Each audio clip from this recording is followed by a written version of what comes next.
Lijep pozdrav svima. Danas imam pitanje za vas. Zašto nas toliko privlači drama i ajmo reći loš sadržaj na YouTube-u? Često se svi žalimo na te drame, sukobe i kontroverze, ali svi ih na kraju gledamo, zar ne? I nije da to radimo iz nekog posebnog razloga, nego jednostavno klikamo i klikamo. E sad, pitala sam se zašto je to tako i odlučila sam malo istražiti. Pa ispada da postoji dosta razloga zašto je drama privlačna i većinom su povezani s našom psihologijom.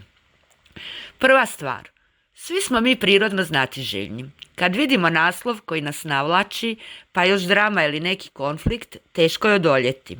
A ta naša znatiželja, kako kažu stručnjaci, služi tome da bolje razumijemo društvene odnose i da učimo o svijetu, čak i kad je sadržaj bez veze. I onda dolazimo do drugog razloga, emocije. Drama nas jednostavno uhvati.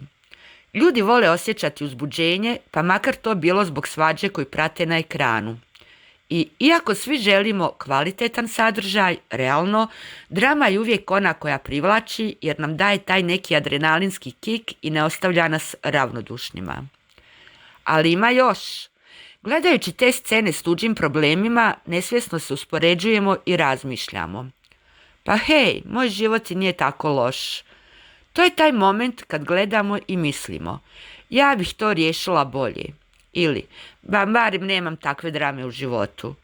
I odjednom osjećamo neko olakšanje, nešto bolje o sebi, iako samo gledamo tuđe drame. I onda, na kraju, tu je još jedan zanimljiv razlog, društveni dokaz. Kad vidimo da svi gledaju neki viralni video s dramom ili skandalom, ne želimo ostati izvan kruga. Čini nam se kao da moramo biti u toku s onim što svi drugi gledaju. I bum, uhvatili smo se kako gledamo nešto što možda inače ne bismo.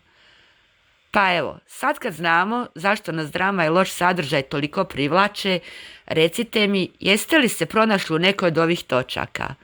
Pišite mi dolje u komentarima, baš me zanima vaše mišljenje. Pozdrav!